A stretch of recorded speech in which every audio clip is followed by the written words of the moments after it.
The Alberta RCMP continue to search for answers to the mysteries of missing persons and unidentified human remains. There is no such thing as a cold case file. They will never stop until answers are found. My name is Ali Blue. I'm the Sergeant and Team Leader of the Alberta RCMP's Missing Persons and Unidentified Human Remains Unit.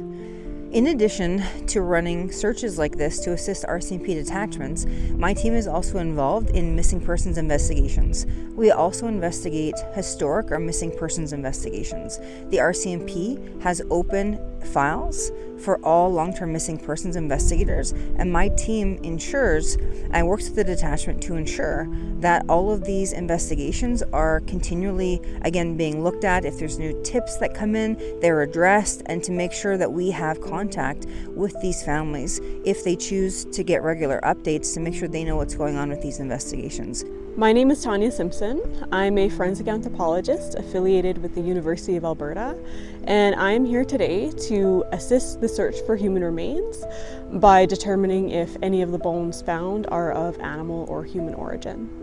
We are working with search managers and search and rescue to document where all of the bones are being found using GPS technologies, including ATAC, and that helps us to zoom out when either human or animal remains are found, and it gives us an understanding of where the scavengers in the area are taking these remains, and that allows us to adjust our search techniques in real time to ensure that we're maximizing the recovery while maintaining the most efficient search.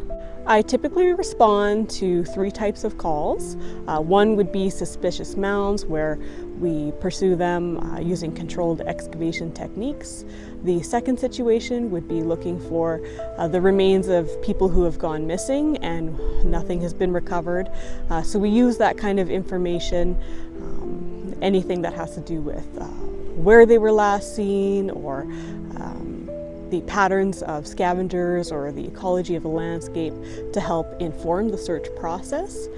And the third situation that we typically respond to is when partial remains have been found, and that's the capacity, that's the situation that we're dealing with today.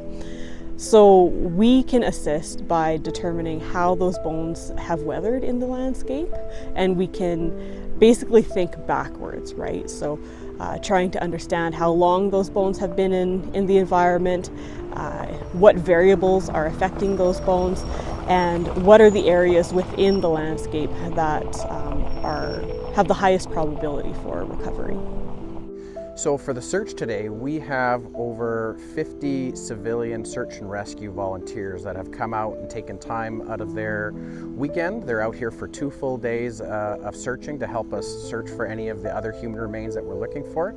And we couldn't do our job if we didn't have the support of our partners. And so we're working with the Badlands Search and Rescue Association. They're the local search and rescue association in the area, but they're drawing from a much larger pool of associations in the area, from Calgary and Brooks and Lethbridge and all over the area. So we really appreciate our partners. You know, in order to get all of these resources together and to work together, we started meeting over a week ago with the local search and rescue coordinator, came out to the scene, evaluated what the site looks like and how many people we'll need, and started making plans.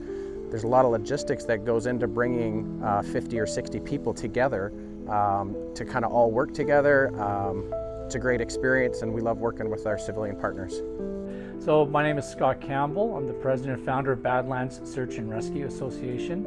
We're the search and rescue team for this area, and what we're here doing today is a search for human remains. Our volunteers typically have a real interest in the outdoors and just getting out there and being that helping person that's going to go out and night and day, 24/7, looking for people that get lost and bring them back to their families. They're very community minded. I find that a lot of my volunteers volunteer in multiple areas. Most of our volunteers work full time, and they have families and busy lives, and they manage to cram all this into there. So they're very community minded, very work oriented, task oriented, giving people. So it's great to work together. We have our missing persons unit in Edmonton. Their expertise is connecting lost people with found human remains. And so, part of that is trying to put these pieces together.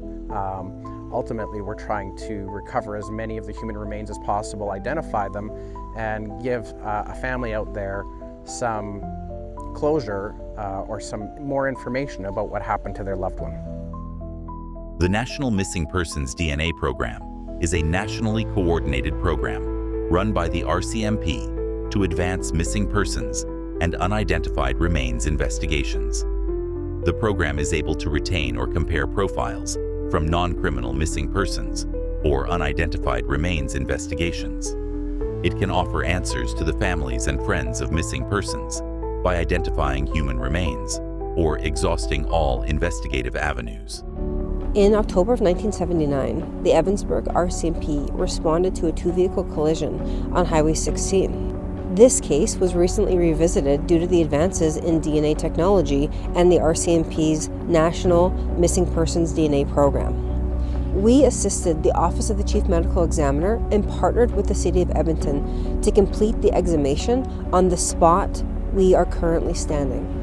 There was information in the original investigation that caused us to believe that the unidentified decedent may be of Métis descent.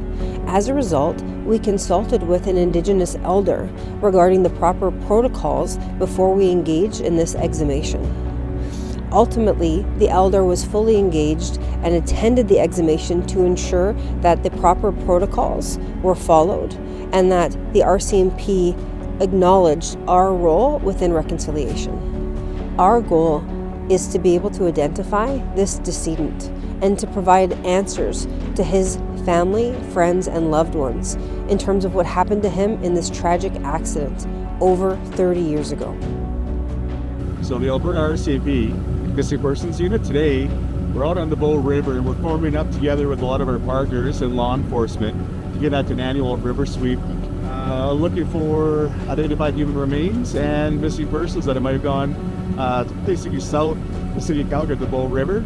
So today it's beautiful, it's October, we're out on the boat, we're on the river, and we've teamed up with the Calgary Police Service, the Alberta Conservation Officers. We've also teamed up with Calgary Fire Department, Calgary Bylaw, along with the Cochrane Fire Department as well, and CalSera, which is a local search and rescue association. The RCMP Missing Persons and Unidentified Human Remains Unit is proud to serve Albertans